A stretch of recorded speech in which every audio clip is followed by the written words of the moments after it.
Et qui la chasse me complète. qui se Je perd pense sur maintenant. sa bouche. Parfait, Voilà mélancolie. le portrait sans Alors, est une sorte de chanson. retouche de Je l'homme ne fais pas que tous, auquel mais une mille fois. j'appartiens. Alors, Quand il dis-moi, me prend si dans la ses famille bras, seulement à l'aune de il quelque me chose, parle tout s'éveiller, bas. vivre, dormir, rêver, Je vois nul le ne peut roi dire quand l'infini et l'autre commence. jaune. Il me dit des mots d'amour, Et nous sommes tous des une mots de prison, tous et non les des prisonniers. jours. Le temps Et fait ça de me nous fait tous des quelque prisons. À l'intérieur de chaque chose. nous, un millier de voix silencieuses sont Il enfermées. est Qui, entré dans mon libéré, cœur remplirait ce monde de une part murmures de effrayés? bonheur dont je connais la cause. C'est lui pour moi pour lui dans la vie. Maintenant, Il me concentrons-nous l'a sur la seule dit, mission. l'a Mourir juré quand nous devons mourir. pour la Crier que c'est à nous de crier, comme attendu. vie.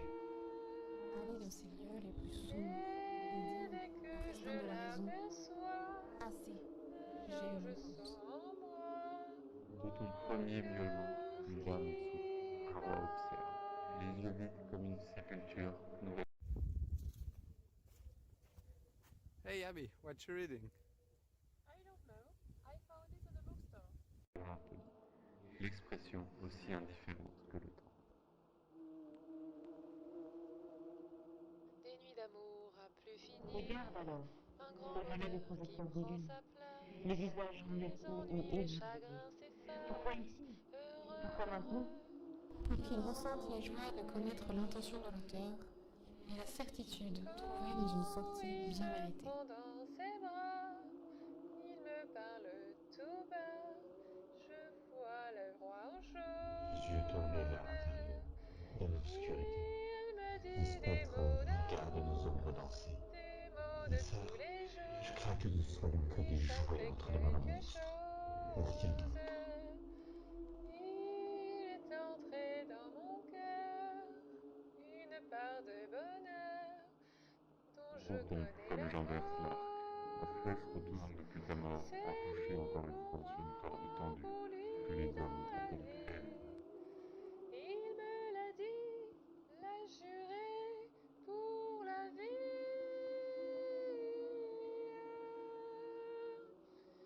Et dès que je l'aperçois, alors je sens en moi mon cœur Désolé, monsieur. qui Mais merci. bat. Vraiment. Vraiment, il est temps. Nous allons tous ôter nos déguisements. Sauf vous. Je ne Thank you, Max Dragon Reborns, for following.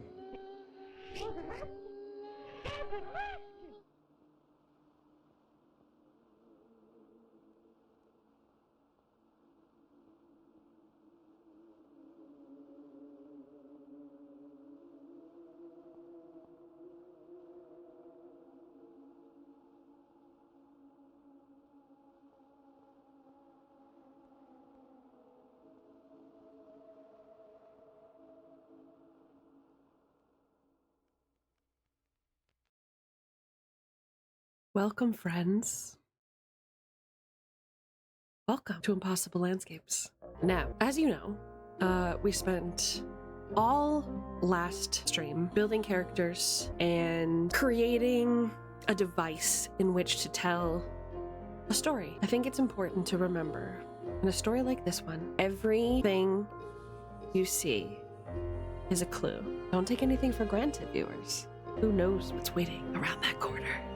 We have decided, in unison, that we are going to be skipping the tutorial mission and jumping right into Delta Green Impossible Landscapes, which is a module by Delta Green. If you're not familiar with Delta Green, it is a vehicle in order to transpose a horror, existential horror-like experience. But I digress. I think now is the time that we introduce the main characters of our play. Don't you? Hello. Hi. Hi, everybody. Is everybody here? I am here. Yay. Let's start off with some introduction here. Let's start with Jazz. Can you describe? Oh, me first? Yeah, your character. Okay, so I am the witchy girl up in the left corner. My name is Charlotte Sinclair. No relation to my partner whose last name is stolen from mine because I thought of it first because I was born 12 minutes first. I thought of it I weeks thought of it before 12 minutes before she breathed air. I am I'm from a well-to-do family. I'm white. I'm sorry. Yes. I'm really bad at describing this. Well-to-do family that has long roots in New York and happened to be secretly into the occult and is always believed to see things. So she keeps her witchiness and her covenness out of the public view, unless you're her partner who gets all that stuff dumped on them. And yeah, I'm Agent Clairvoyance. You can read. I can read. I'm very well-to-do and uptight, and I follow the rules. So I will wag a finger at you. But yeah, that's me in a nutshell. I am a private eye with my partner, who will be introduced later. You might die first. I could die. That wouldn't Any be of the us could worst thing to die. happen to me in my life, you know, because I'd be with other witches for sure in hell. May I have the other twin, Ms. Rosie Raptor? Could you talk to us about your character? Of course. Okay. I don't know how much detail you want, but What's his your agent name is name? Griffin. How will we know you? Oh, yes. His agent name is codename Crow, because it's an intelligent bird of prey. It's true. Mm-hmm. They're mysterious and they're intelligent, and black is a pretty groovy, cool color, you know. Sure. Oh, for the 90s, was he a big fan of the movie? Oh my gosh. He probably thought it was okay. He was like, it's fine. It got a lot of hype from the actor passing away and all that, but like he's more of an action movie kind of guy. Like he's kind of a, what was the thing I was thinking of? Mission Impossible kind of girly pop guy. Girly Die Hard, pop. yeah. Oh shit. Die Hard is a Christmas movie to him. You can't fight him on that. Goodness. Well, hey, you'll fight him for any reason whatsoever. Yeah, they will fight for any reason. They're like, they have been called a married couple and the siblings and best friends and worst enemies. It is what it is. We have known each other for a few years. She was his partner in the force. He joined right out of lieutenant. Yes, lieutenant, but I like kind of like assistant partner, kind of. He was her lackey. And shut up back there.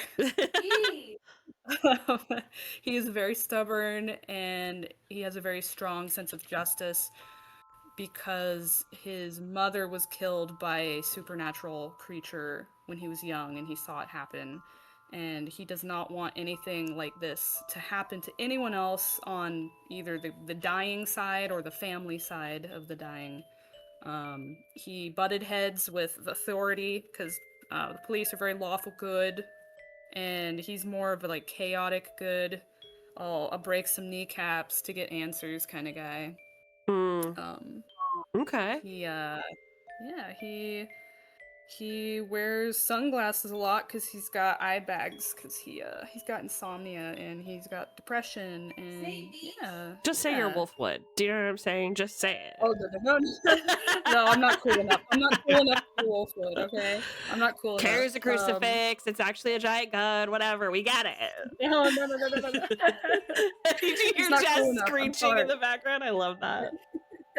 I could never take that title. Those shows are too big to fill. No, Rosie was always a Vash role player, and I was a wolf. It wouldn't work. Understood. Their dynamic is almost kind of like Dan, where one of them's like, I believe in ghosts, and the other one's like, ghosts are bullshit, I believe in monsters, and the other one's like, that's bullshit. Got it. Okay, well, thank you so much. Let's move on to our next player. Let's talk Swamos for a minute. Swamos, who are you? Who are you playing tonight? What's your agent name? I am Agent Code, aka Greg G. Goodwin. I'm 45 years old. I'm in the bottom left down there, and I handle all things computer and computer related. And that's about all my guy can do because he doesn't actually know what's going on half the time. But he's here and he's gonna help. I love him. And if you look close enough into his eyes, you can maybe see someone in the reflection. Mm-hmm. Thomas, how old Maybe. are you? Love 45 him. years old. Okay. And you have a daughter? I have, yep, single dad, a daughter, and a cat at home. Okay, how old is your daughter? She is 8. Ooh, 8. Okay, what happened to her mother? She passed away from a mysterious illness that doctors could not explain. Okay. And what was the weird thing that made you a perfect agent for Delta Green? So one time, he left work, decided to take a shortcut home through an alley, and walked straight into a giant portal. Cute. What happened then? He went to a completely different world where you could best describe them as humanoid figures. Before quickly running out and being convinced he has no idea what, that he must not have seen it correctly. Love that. Okay. Now you would be aware that because you were an agent of Delta Green, you would be aware that this was a supernatural event and it these creatures exist. Delta Green would have briefed by now you. he is. When it first happened, he's like, that can't be real. I'm hallucinating, you know? Perfect. Okay, gotcha. So single dad, you have a cat named Soup? Yes, Soupy, yes. Great. Who I've decided will be played by Sparrow. Perfect. Speaking of Sparrow, can you talk a little bit about your character? Who are you? What's your agent name? Hello. Well, I'm Agent Clover. Yeah, I'm Joe Miller. Agent Clover is my title. I'm a Vietnam veteran, about 40 years old, coming on 41. Though I'm currently working at a local clinic in Staten Island. A Walgreens, if you will. Yeah. Did they have like... I don't know. Okay, right. At least here in the UK, right, I've gone into a supermarket and they have like in the corner they'll have like a small stall that's like a travel agent, or a small shop that's like a photo developing place, and another little small shop that's like a key cutter thing. Did that exist in American supermarkets? Yeah, Walgreens has that actually. Unironically. Does it? Yeah. Okay, Yes. so that's exactly what you're meaning Yeah. when you say Walgreens. Okay. I joined the military when I was 18. Joined, motivated by my father, who served in World War II. And I joined as a combat medic, not being very not being enthused by the act of killing another human being. I decided to enter as a medic. I was trained in firearms, but thankfully I never had to fire a gun. I refused to whenever I could. But I was sent to reinforce a squad in the field to provide medical assistance. And the squad were holding out in a local village in Vietnam, and there were some injured locals that I tried to attend to medically, and unfortunately the commanding officer of the squad objected to that quite insistently, and we got in an argument, and well, let's just say it ended up with me punching him in the face and me being discharged from the military. And since then I've been working in this local clinic as a doctor and surgeon, and yeah, it's been a bit boring, compared to the thrilling medical action of Vietnam. But well, things should be changing very soon since joining Delta Green. What was the freaky thing that you saw at Nam that got you tapped on the shoulder by Delta Green? So he didn't see it, but he saw the aftermath of it. So there was a squad was brought back to base with injuries that didn't make sense, and they told they encountered something in the forest, predator style, that like killed the squad and there was maybe like 1 or 2 injured people brought back to base, and they both died on like in the triage tent, but the injuries inside them were very unusual, and I'm thinking perhaps there was some kind of like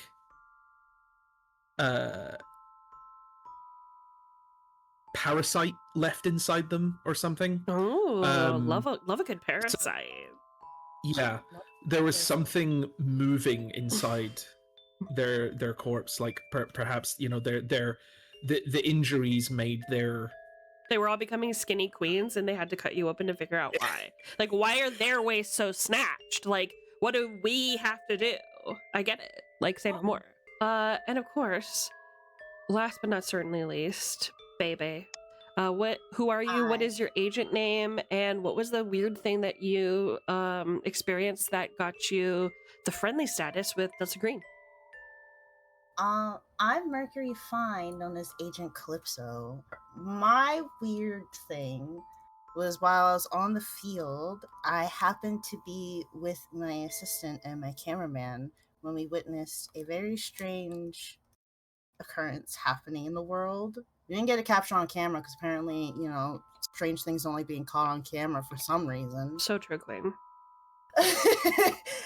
Drag them. But we were there and happened to open our big fat mouths a little too loudly, and so we were, or at least I was confronted about it since I lead my little team. I was paid a little hefty sum by a company, but I was asked later on to help join and support Delta Green. Love that. Okay, Agent Calypso. Okay, Calypso. What the heck? There you have it, folks. Those are our characters. We are going to be backtracking a little bit, because obviously the tutorial mission isn't actually happening. So, what you received in your email was just a summons to Washington Square Park at 4:45 p.m. on the 10th of August, 1995. So, wherever your characters were prior to that, their travel has obviously been taken care of. Accommodation has not been resolved. Rental vehicles, if required, have not been resolved, etc. And all the funds that you were using, unless you are telling me right now, like in this moment, that you have somehow secured funds from your special forces or whatever, are coming out of your pocket. So for people like Swamos, whose character took the weekend off, I believe, and you are literally using your credit cards. You have a small daughter who's 8 years old, Greta, at home. Tell me, let's actually start with you, Swamos. How you got your plane tickets taken care of. Where are you staying? What are your accommodations for the night? I would have stayed at a mid-range hotel. Okay. Like not bottom of the barrel, but not fancy or anything. Mm-hmm. Gotcha. Would have been, you know, it has a bed, it has a toilet, good enough. God, that's depressing. Got it. The rest of you are situated in New York, so you guys already have your homes to go back to, right? That's right, yes. Yes. Okay, perfect. So that's good. Swamos, what care did you arrange for your daughter before you left? I would have left her with my in-laws. Okay, and your cat? I'm gonna say that I had asked a neighbor to take care of him. Okay, cool. Bill would. No. Bill would love. I mean, to come over and watch the cat. Bill's probably already doing it without me asking, and I don't know about it. Probably already went up to the cat. Like, I'm gonna come home and there's gonna be an entire new cat tree that Bill built in my apartment while I was gone. I love that he just wants to be your best friend. If your cat needed a cat tree, I got you. So I mean, is it Bill? Genuinely, do you just ask Bill to like watch the house? Because you know he'll do it happily. He doesn't have a wife. And since I would have left last minute, I probably would have asked Bill. Perfect. But I wouldn't have had time to go home, ask a neighbor, then head out. So okay, great. Well, thank you for telling me about those accommodations. That is going to be important because this is a game that is very deeply rooted in reality. Your actions or lack thereof have consequences. It's not like Dungeons and Dragons where if you take a long rest and a problem isn't resolved, that the world will just wait for you to wake up. It will keep spinning without you. Problems will arise if they aren't handled with care. And as we know, bonds in this game are very important. They keep you rooted to reality. They give you something to hold on to when you're facing literally the worst mental problems of your entire life. So that is great.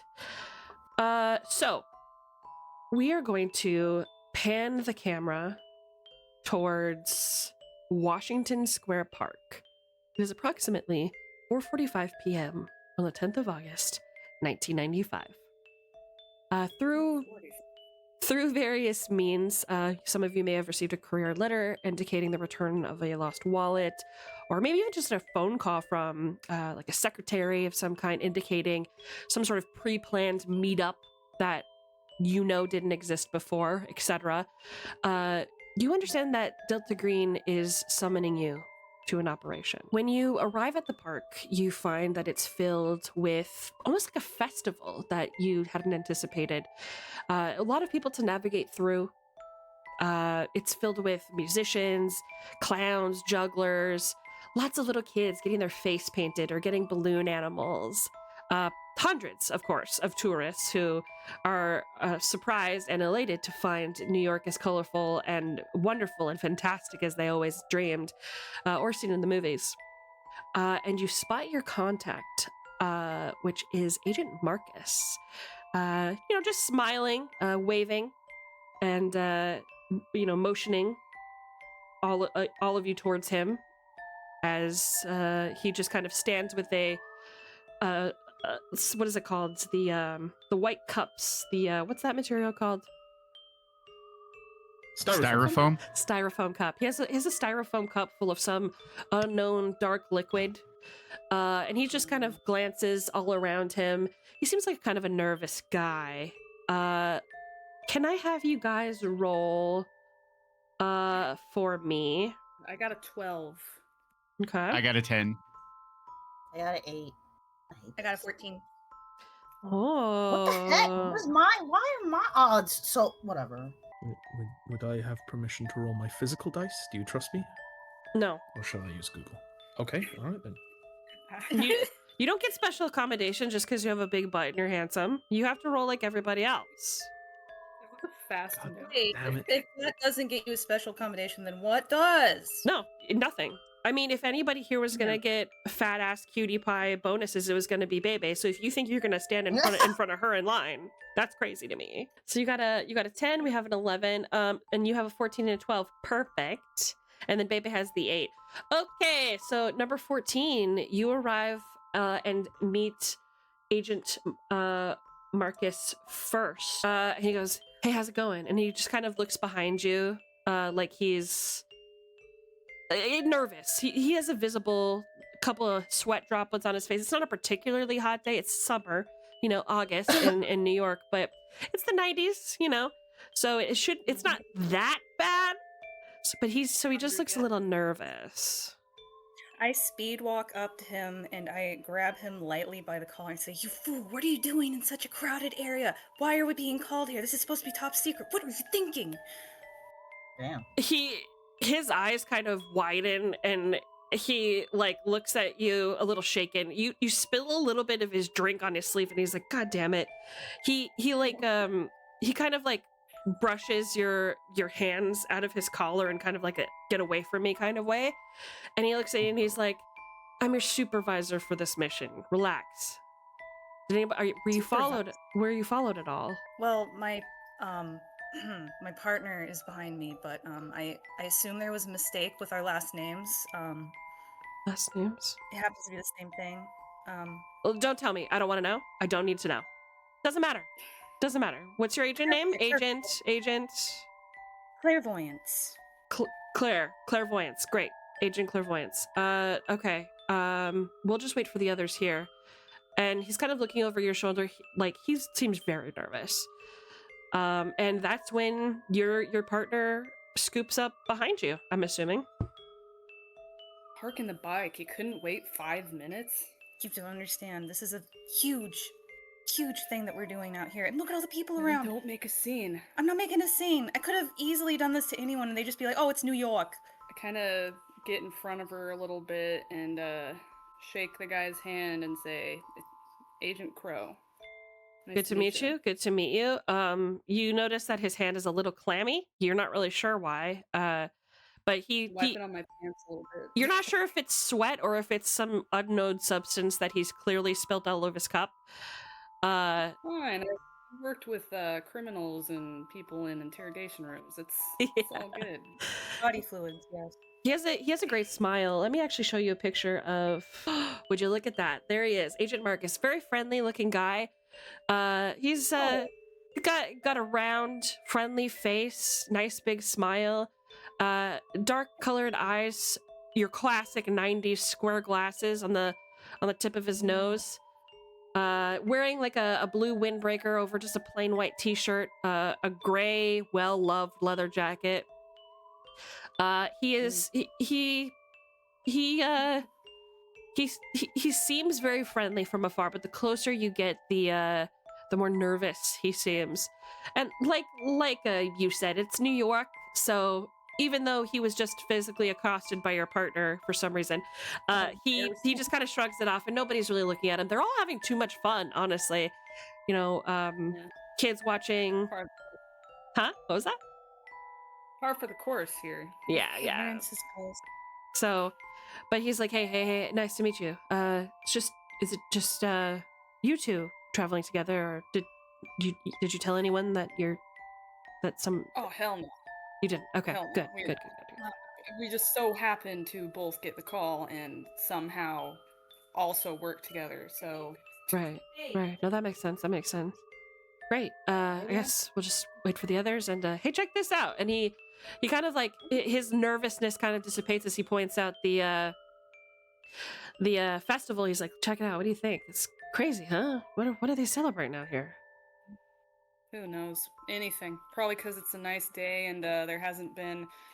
Well, actually, no, that's not true. There was a quadruple homicide pretty recently, but I whip out one of my notebooks too, and I have that on the ready. He could be giving thanks to the Holy Mother and spirits that Likely. we are having a wonderful weather and the Harvest Festival is good this year. It's summer. It's What true. about it? They're just You celebrating can give the nice thanks weather. to the sun and the spirits. Ooh, do they got alcohol over there? They got stuff to drink. You're on the job. I'm just asking. I have this Diet Coke, but you know, I've already spilled a little bit of it. I don't know if you can have it if you're thirsty. You know what? Actually, it probably has germs on it. You probably don't want to drink any of this. Who's that behind you? And it's going to be Agent Code. I'm gonna walk over to the group. Hey there. Hi. Kind of look around like, is he talking? And you are. I'm Agent Code. Am I late? No, Am I late? no, I go to check the watch I don't have. No. You're good. Just you, or you know. Yeah. You just me. Got in late yesterday. Late yesterday. Nice. Hi, Agent Marcus. Good to meet you. Be supervising this mission. All right. It's great to meet you. And you two are. I look over.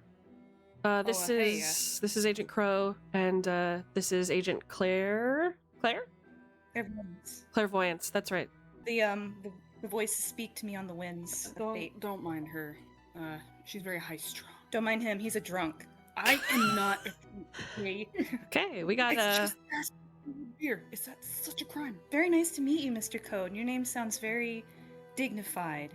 Yeah, nice to meet you. Thank you. It's great to meet both of you. I'm sure this mission's gonna go great. Are you tapped? What? I don't know what that means. They're not in the police force. I doubt they have a wire on them. Okay, it's fine. Just checking. You aren't with the police. I take it. You don't look the type. No offense. No, I'm a computer guy. Oh, good. We'll need one of those. Wonderful. I get blue screens very often. She doesn't know what she's doing. Thank God you're barely. Agent Clover, you are next to pull up to the block while The others are just kind of, you see a group of where you were supposed to meet Agent Marcus. Everybody just kind of chit-chatting in this group. You're pretty sure that's where you're supposed to be meeting up. Hello. I believe I'm here to meet, well, you folks, right? Agent Marcus, he holds out his hand to you.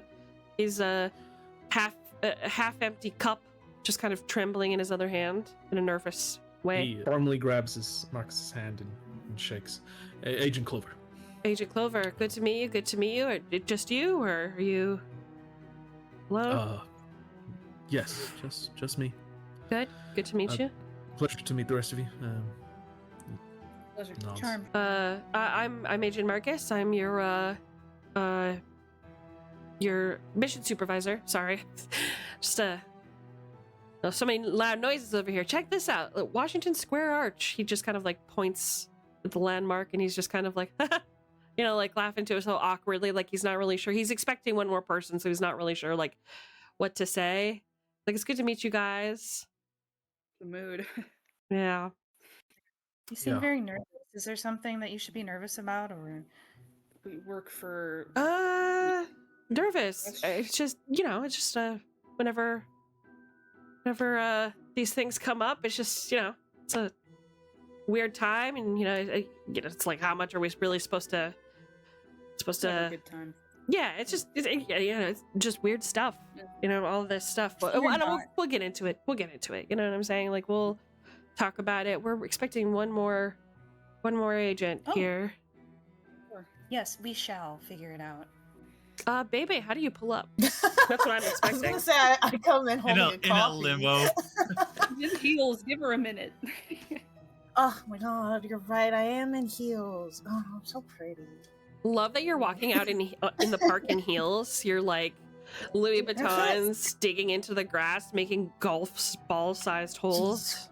Oh my god, my shoes are ruined. Oh my god, the mud. Oh, I love that I imagine you're walking up with this conversation already happening, and Marcus just like looks at the rest of you, his eyes kind of shifting between all of you nervously, like, is this somebody just from the festival, or is this the other agent? And he goes, hi, are you like here for the festival, or you just kind of walked over to us with interest, so I'm just trying to figure out if you know us, or I was asked to come here.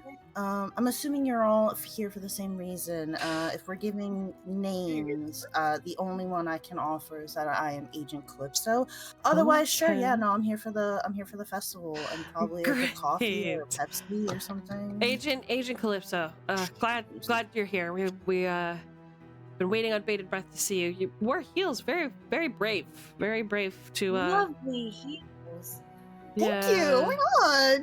Look at them. They're so pretty. I know I'm supervising you guys, but the way things work around here is I'm just told what to tell you, really. I'm the messenger, and you basically, pass any information on to me once you investigate. We'll get into it. Now that you guys are here, let's just get right into it, just so that we can go about the rest of our days. Sure. Can I intervene for just 1 second? Intervene. Sure. Well, silence.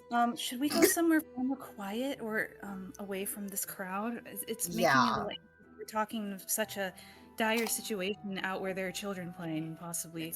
Probably talk to the higher ups about whoever signed us up to have a conversation outside in the open. Well, it just makes one paranoid, Yeah. No, I understand. I chose this place just because, it's New York. And just based on my experience, it's one of those situations where if you think that you're in private, usually those places are the most monitored.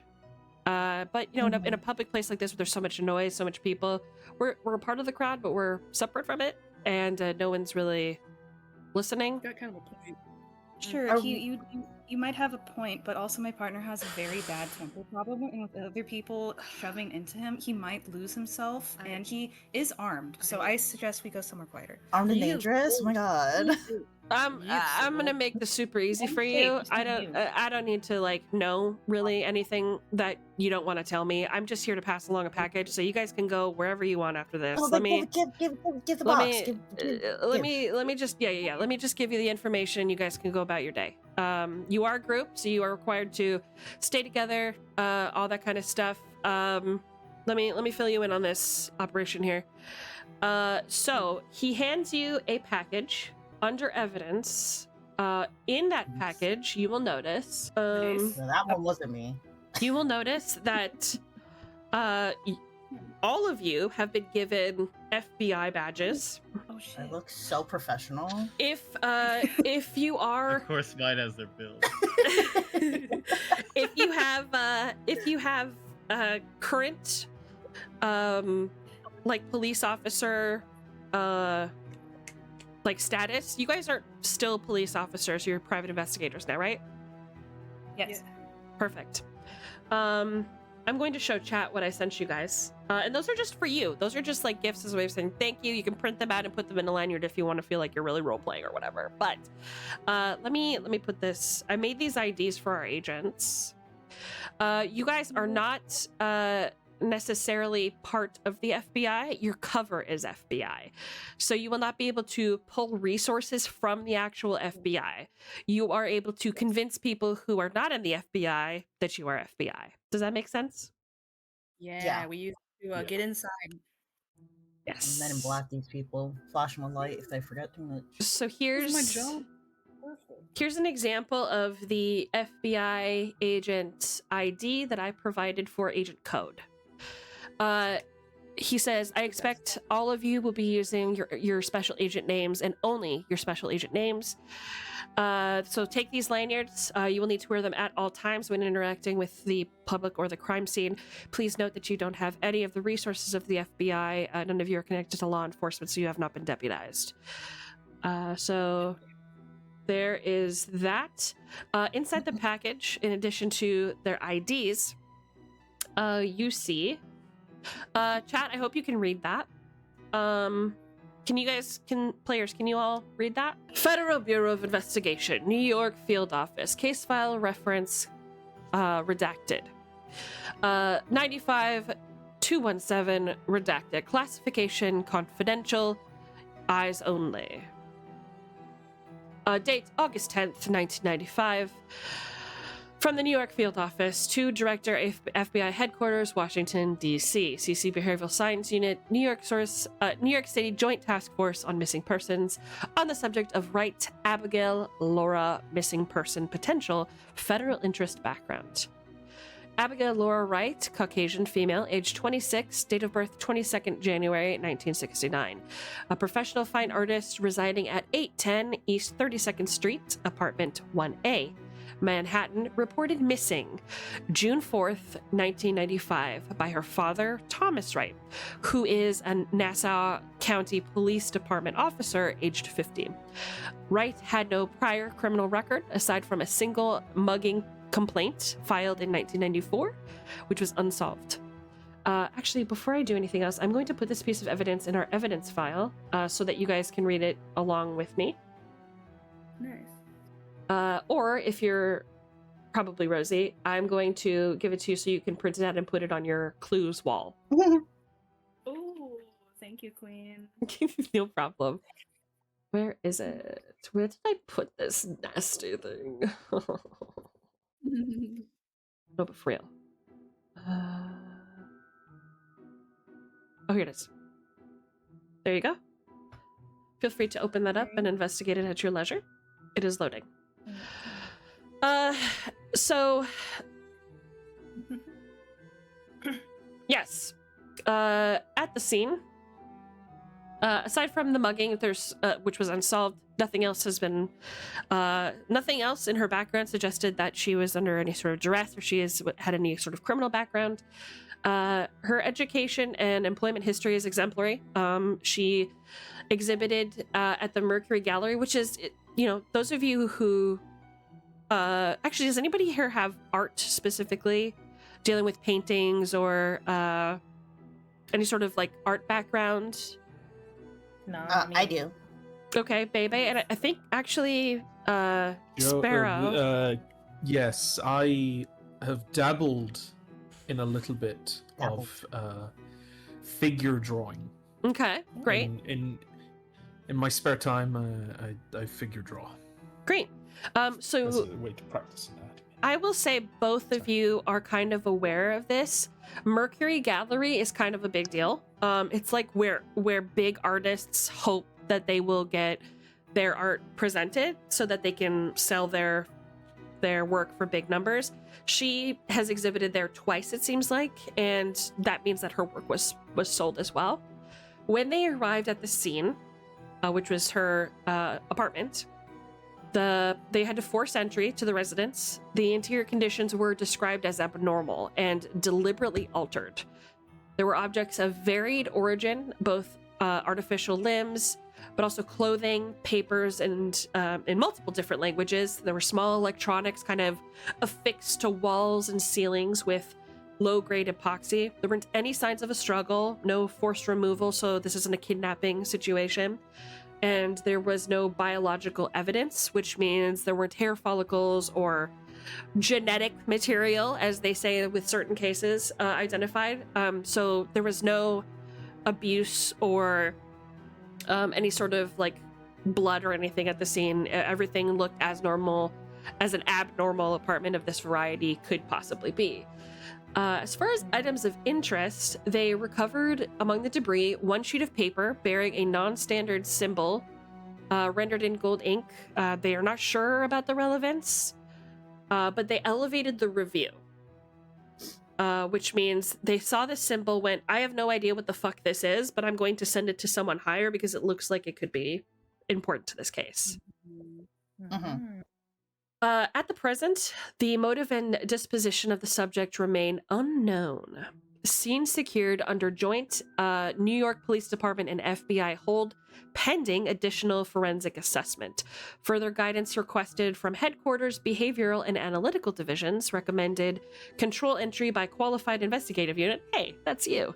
For comprehensive documentation on materials cataloging. What this is telling you, aside from what I've already told you, is that you are being sent there to catalog and identify the belongings of Abigail Wright in this apartment, because things have been described as being very abnormal. Determine what happened to her or what's going on there. And specifically when dealing with Delta Green, you have to determine whether the unnatural influence that could possibly behind this disappearance is something that needs to be disposed of, and if it is an unnatural influence, it has to be stopped or completely destroyed. He also sends you, let me put this file down really quick. Inside the little manila package also includes pictures of Abigail Wright, which I have here. It's a picture she's taken herself. It's like a selfie before selfies existed, if you will. A Polaroid selfie. Oh, I got you. Kind of like an out of focus, very bright light selfie that was taken from her home. And I'll put that in the evidence file as well. And aura. Hush. And in addition to that, a second picture, which is more clear, a more professional look, that would have been given to galleries or places of professional importance to Abigail Wright in order to, seem more professional, right? Mm-hmm. So there's her two pictures. Last but not least, included in there is a newspaper clipping with information. Missing artist prompts new fears in Kips Bay. Who wants to give that a read for the audience? Kips Baker. I can send it to you in the evidence file. Yeah, one of us could read it. Okay, great. Give it a shot. I have posted it in evidence if you need a bigger. Nice, thank you. Mm-hmm. Missing artist prompts new fears in Kips Bay. For those who knew artist Abigail Wright, her disappearance from her Kips Bay co-op around June 4th is a mystery. Authorities have been frustrated in their efforts to find the young woman, last seen near her apartment at East 32nd Street and 2nd Avenue. According to a source familiar with the case, early leads have collapsed. A month on, Chief Detective Ram Giradanda says the NYPD is no closer to locating Wright. The source also said a strange and disturbing collection of items had been found in Wright's apartment, including medical supplies, books, and machinery. Wright's neighbors maintained that all was fine with her and nothing indicated she was in danger or planning to leave. Her apartment was locked from the inside. A rise in break-ins, muggings, and assaults in the neighborhood prompted youth leader Anthony Scott to comment, "It is well known in the neighborhood that after 5 p.m., the sidewalks roll up and the police are nowhere to be found, particularly on foot." Scott said that people walking around after dark in the area are watching their backs, or should be. There you go. Nice neighborhood. Beautiful. And I mean, you guys as ex-police officers would kind of know that sometimes the idea, especially in Kips Bay, of NYPD is that, just like the article says, they just kind of roll up and disappear at nighttime. And that's when a lot of things kind of go down. So he says, in addition to this, and I don't have any photos of that, you guys are going to have to deal with that when you get to the site. In addition to this, there's some sort of occult symbol or whatever. I don't know what it is. I don't want to know. That's all you need to know. You're gonna have to go out there and find out more. But this is everything I got. Okay, and just all I ask is that you let me know what the results of the investigation are, and of course catalog every single piece of paper and every single piece of evidence in that apartment before you make a decision. I want interviews on, from everybody that lives inside the apartment. He kind of looks over your shoulder, just taking a look at things. And before we move on this, before we make a decision, that's what I need from you. Is that understood? Understood. Yeah. Understood. Big M, I got a question, if you don't mind. Sure. Eminem. Yeah. I understand that this is probably a precaution, but like having the org involved and all that, but what made them prompt to think this needed involvement from the org? Since, I mean, we have experience in the Force, and to me it just kind of seems like a missing person report. What's so special about? Well, it sounds like there was some sort of symbols happening in her apartment. It could go deeper than you think if you would open up your tiny little mind and your third eye that's closed. All right. Your line. He kind of like taps you. He taps you on the not taps you, but like kind of like gently like puts his hand on your shoulder, Agent Clairvoyance, and he goes, "I'll handle this." It's exactly what she said. There was an occult symbol. It was shot up the line. That's all I know. Gotcha. I take notes in my notebook. But I appreciate your curiosity. I appreciate your curiosity. Was it understood then, Crow? Yeah. Loud and clear. 10-4. Okay. Also, I have these, and he kind of like fishes in his pocket, just like jingling of these. Damn it! Where is that? Oh yeah, and he holds out this set of keys. There's a tag on it that says "Do not duplicate." It specifically says the address of the McAllister building and the name McAllister building, and says these are the keys to the Wright's apartment and the building in general. You won't have access to any of the other tenants' apartments. You'll still have to talk to them and request access, go through the normal channels, but this will give you access to her apartment and the building itself. Gotcha. Interesting. So we're not technically allowed to or asked to reach out to people that knew her or her neighbors or any such thing, correct? We're gonna ask her neighbors. But that actually brings up another question. Have they already been asked all the questions by the police already? Yes, but we're not the police, and we have a different mission. Just need to come up with a reason why we're asking them again. For FBI. Yeah, I mean, whatever you guys need to do, don't tell me. Don't need to know. All I need you to do is use every possible resource to investigate this. We need to know what the hell's going on in there. And like I said, just report back to me once you've exhausted every avenue. Like I said, talk to people who live there. Try and get more information. Do your sleuth work. I mean, you're not above the law if you get caught, but do what you got to do. Does that make sense? Yes. Sounds good. This piece of paper with a symbol on it that got thrown up the line, Did you manage to get a hold of that? No, I don't know anything about that. Everything that I give you is what I've got. So, all right, you guys should head out. I'm sure you have questions. I may or may not be available to answer those questions. Just do your best. One last question from me. And he holds up his FBI badge. Will these be able to get us into, if we want to be looking at any evidence the police have collected, can we just walk into a police station with this? Is this gonna withhold under inspection from law offices, or? I'll be honest with you, I have full civilians? I have no idea. You're welcome to give it a try if you think you can pull something like that off. I'm assuming if any of you have any sort of connection with law enforcement that you would know if that would work better than I would. I have no idea. I've never tried it.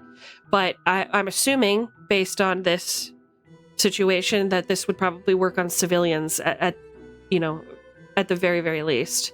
No. So we don't want to try that on the cops. They don't like it when the FBI steps on their toes. You know what I mean? Well, I mean, do whatever you have to. I expect every lead to be followed. I'm responsible for you, so I need to make sure that you're talking to everybody. Your catalog every piece of evidence in there, whatever you can get. I want to know the answers. It might take you a few days even, so just be ready for that. Understood. What is the best way to contact you after we leave this area and probably don't see you again? I guess what is the best way to contact me? Do you have an email or a page number given to you by the organization? Payphone? Burner phone? You know what? Here's my encrypted phone. And he tells you all his number. He said this is an encrypted number. I may or may not show up for a meeting or whatever, but just get in touch with me if you really, really need help. But you guys were brought into this job for a reason. I'm assuming you guys have resources. Use them.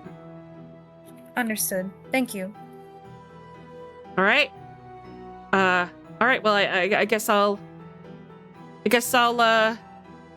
And then he kind of pauses and he looks behind Agent Crow, because I imagine that Crow and Clairvoyance, your back is to the crowd while the other two are like facing him, but not quite to the crowd. He kind of looks over your shoulder and he's like, I really don't understand why there's such a big event here. I'm a local. I haven't heard anything about this. Does anybody follow his gaze? I kind of look behind. I'll follow his gaze. Yeah. Okay. Just a glance.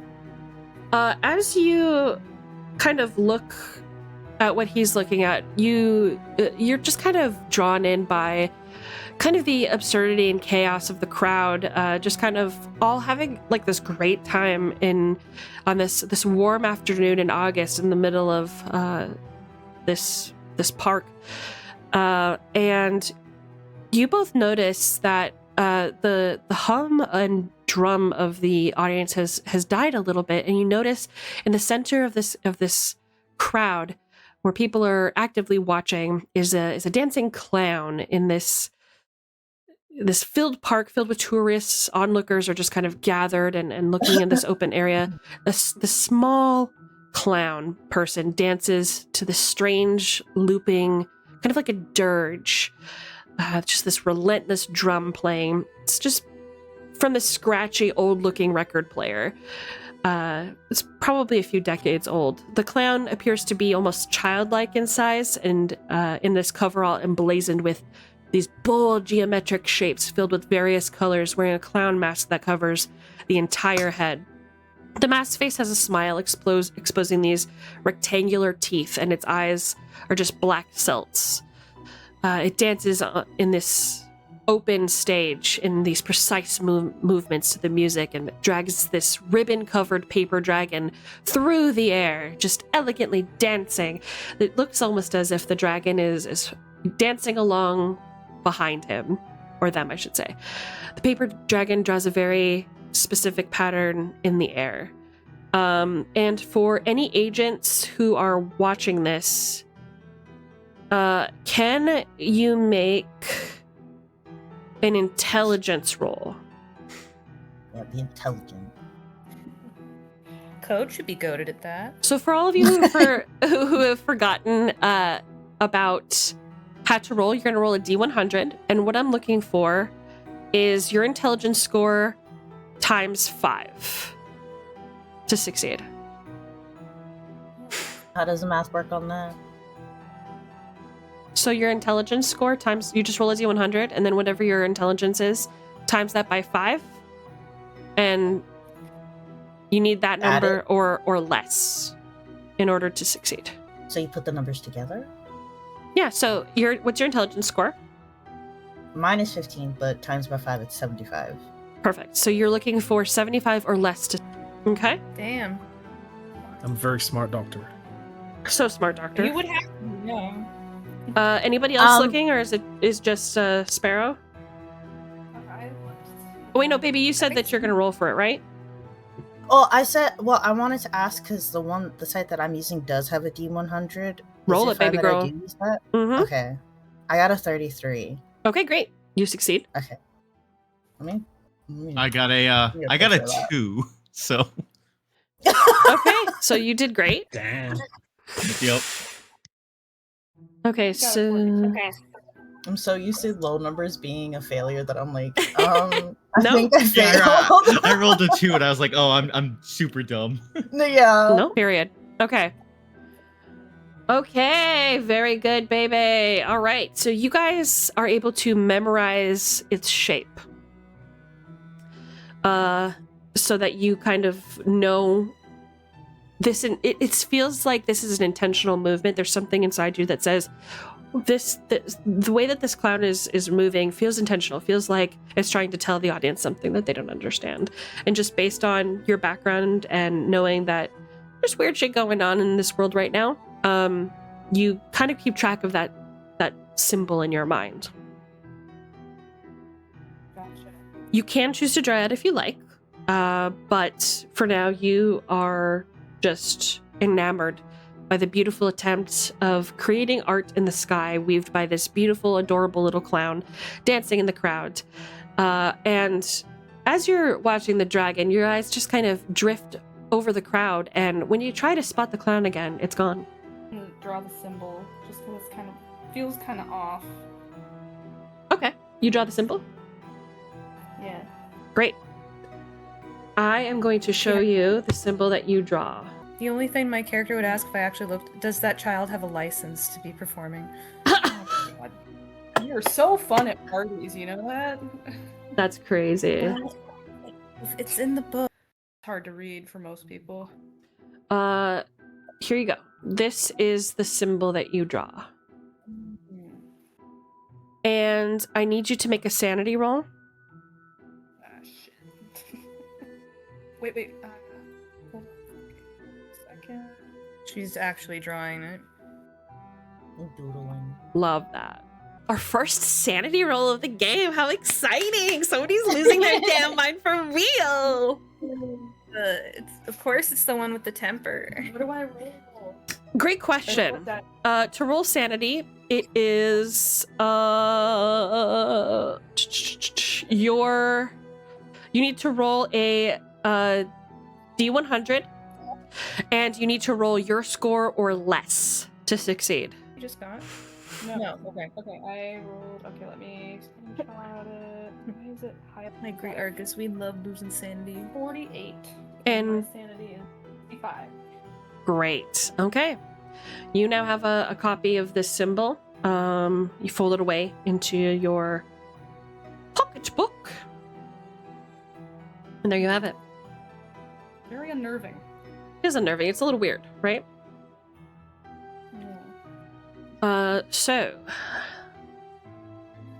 Perfect. After that, Agent Marcus goes, right, so that's everything. I'm gonna dip out here. I hope you guys have a good investigation. You know, just let me know if you need anything, I guess. Well, you know, I'll see you on the other side, yes. Thank you kindly. Great. Okay, well, this is it, so... And then he turns away and just walks towards the crowd. He turns back a couple more times and just gives a hearty wave, like, see you later, and just joins the crowd to just enjoy the party, refill his Diet Coke cup. And that is where we are going to take a break.